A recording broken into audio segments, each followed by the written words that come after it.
Hello friends, learn in short में आपका एक बार फिर से स्वागत है। मेरा नाम है सरस और आप देख रहे हैं लर्न इन शॉर्ट। फ्रेंड्स, जैसा कि आप लोगों को पता ही है कि केवीएस की वैकेंसी आपको बहुत जल्द देखने को मिलने वाली है और इससे ही रिलेटेड कुछ मैं आपको इसमें वीडियो में बताऊंगी।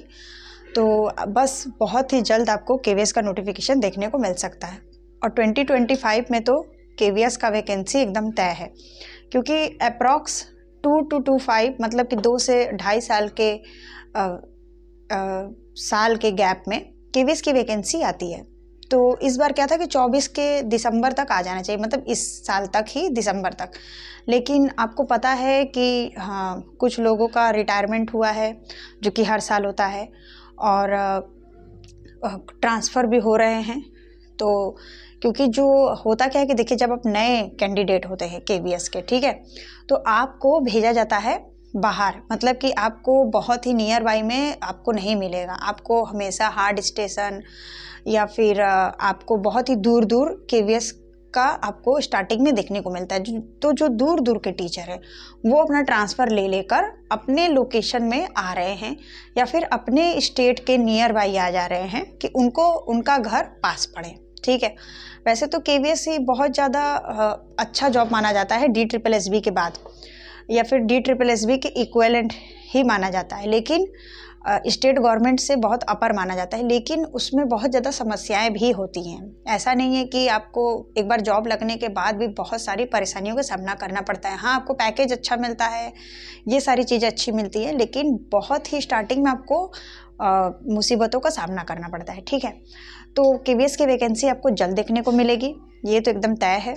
तो फ्रेंड्स, बात यहाँ पे ये आता है कि 2000 आपका जो 18-19 में पेपर हुआ था, उसमें क्या था कि आपको 150 नंबर का पेपर देखने को मिला था क्वेश्चन, ठीक है।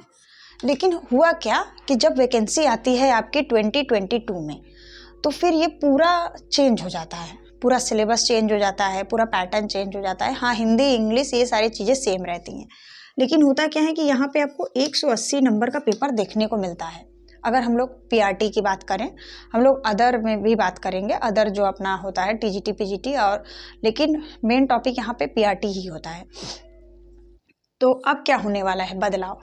अब ये बदलाव होने वाला है कि आपको इन दोनों के ही, या तो आपका 150 भी हो सकता है या फिर 180 वाला कॉन्सेप्ट आपका चेंज भी हो सकता है। क्योंकि होने वाला क्या है कि पहले क्या होता था, पहले OMR वाला एग्जाम होता था, लेकिन हुआ क्या कि बहुत ज़्यादा पेपर लीक होने लगे, आप लोगों को भी पता होगा। तो ये बोला गया कि कंप्यूटर मोड पे अगर हम लोग पेपर कराते हैं तो पेपर लीक नहीं होगा। सीटेट NTA ने पेपर जो कराया था, नेशनल टेस्टिंग एजेंसी जो होती है, उनके तहत ही, एक मिनट फ्रेंड्स, इसको थोड़ा सा हम लोग, हाँ, तो NTA पेपर कराई थी जो 180 नंबर का था, जो कि सीटेट ने भी पेपर को सीटेट भी अपना CBT मोड पे उस टाइम चल रहा था। आप लोग को पता ही होगा कि 2 बार सीटेट ने CBT मोड पे एग्ज़ाम कराया था। लेकिन फिर हुआ कि CBT मोड में होगा तो पेपर लीक नहीं होगा, क्योंकि आपको पता है कि यूपी टेट का पेपर लीक हुआ था 2021 में, जो नवंबर में हुआ था पेपर। तो उसके बाद सबको लगा कि OMR वाले पेपर लीक होती हैं, तो फिर CBT मोड पे कराया गया। तो लेकिन आपको पता है कि जब केवीएस का CBT मोड का एग्ज़ाम हुआ तो बहुत सारी उसमें डिमेरिट्स देखने को मिली आपको, जैसा कि पेपर लीक तो वहाँ भी हुआ था। बिहार के मुजफ्फरपुर का कांड आपको एकदम साफ साफ पेपर लीक के बारे में पेपर में भी आ गया था कि कैसे दूर बैठकर कोई पेपर सॉल्व कर रहा था। तो लीक होने के लिए तो कुछ भी हो सकता है। उसके बाद क्या हुआ कि जब हमारा ये 180 नंबर का CBT मोड का पेपर हुआ था केवीएस का, तो फिर बहुत सारे उसमें ये हुए कि जब आंसर किया आया, मैंने एक वीडियो भी बनाया था, तो उसमें मुझे कई नेगेटिव कमेंट आए थे कि आप बहुत ज़्यादा डिमोटिवेट कर देती हैं, आप, लगता है आपका नंबर कम है, या एसेट्रा एसेट्रा। लेकिन देखिए हुआ क्या था, मैंने जैसा बताया था उसके कुछ दिन के बाद दोबारा से आंसर की रिलीज़ हुआ और कट ऑफ कितना ज़्यादा हाई गया था, और आंसर की में भी बदलाव हो गए थे, और बहुत सारे क्वेश्चन उन्होंने अपने ही अकॉर्डिंग माना था, क्योंकि उनका पैसा तो उन्होंने बहुत ज़्यादा लिया था, 500 रुपये या 1000 रुपये वो ले रहे थे एक क्वेश्चन का। लेकिन फिर क्या हुआ कि उन्होंने अपने ही अकॉर्डिंग बहुत ज़्यादा गलत दिया था। क्योंकि होता क्या है कि नॉर्मलाइजेशन का एक जब सीबीटी मोड का एग्ज़ाम होता है ना, तो नॉर्मलाइजेशन वाला प्रोसेस हो जाता है, जो कि सबसे एक तरफ से ख़राब प्रोसेस है। तो शायद अब ये हो सकता है कि सीबीटी मोड केवीएस में सफलता नहीं मिल पाएगी। एग्ज़ाम बहुत ईजी था जो आपका सीबीटी मोड का हो रहा था, मतलब कि जो अपना ओएमआर वाला था उससे ईजी था, ठीक है। लेकिन हुआ क्या कि फेल, मतलब कि जो सीबीटी मोड का एग्ज़ाम था वो एक तरफ से फेल ही माना जा रहा है। तो फिर अब हमारा फिर से शायद पैटर्न आ जाएगा, जो इसमें आपका 99% चांस है कि आपका फिर से ये ओएमआर वाला प्रोसेस इस बार होगा। क्योंकि होता क्या, सीबीटी मोड के बहुत सारे डिमेरिट्स है। एक तो आपको अलग अलग दिन में पेपर कराना, उसके बाद फिर अलग अलग क्वेश्चन सेट करना, इतने सारे क्वेश्चनों को इकट्ठा करवाना, उसके बाद फिर त्रुटियों का मिलान करना, और उसमें से भी क्या होता है त्रुटियां बहुत वो लोग गलत मिला और गलत मिलान वो लोग इस बार किए थे। और ओएमआर वाले में क्या होता है कि जो एक तरीके का पेपर बनेगा पूरे भारतवर्ष में जो होता है, तो उसमें आपको क्या होगा कि एक तरीके का ही पेपर पूरे भारत में मिलेगा आपको देखने को। तो फिर उसमें क्या होता है कि नॉर्मलाइजेशन का भी कोई ऐसा प्रोसेस नहीं होता है कि नहीं नॉर्मलाइज करना, इस शिफ्ट का कठिन था, इस शिफ्ट का सरल था।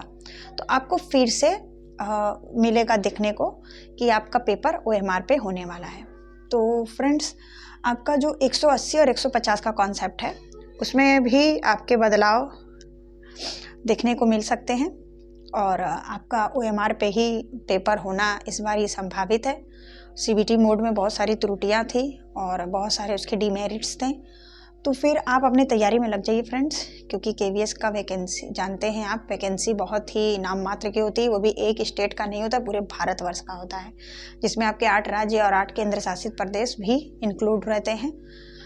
तो पूरे भारत के जो भी शिक्षार्थी होते हैं वो इस फॉर्म को भरते हैं, और कंपटीशन बहुत हाई लेवल का होता है, और इन लोग टाइम भी आपको नहीं देते हैं। मान लीजिए अगर आपका जनवरी में नोटिफिकेशन आता है तो ये आपका अप्रैल तक एग्ज़ाम करवा लेंगे, और जो नया अपना गर्मी की छुट्टी के बाद जब स्टार्ट होगा तो शायद सबको वो लोग गर्मी की छुट्टी में ही इंटरव्यू कराकर, क्योंकि इंटरव्यू का आपको ज़्यादा टाइम नहीं देते हैं, 20 से 25 दिन देंगे, तो आपको इंटरव्यू के बाद आपको ये हो सकता है कि जुलाई तक या अगस्त तक, अगर एग्ज़ाम इस बीच में नोटिफिकेशन आ जाता है तो वैसे तो चांसेस ज़्यादा हैं कि नोटिफिकेशन आ सकता है, क्योंकि सीटों को भरने के लिए बहुत ज़्यादा चीज़ों को एकत्रित किया जा रहा है, ट्रांसफ़र भी हो रही है, रिटायरमेंट भी हुआ है बहुत सारे टीचरों का।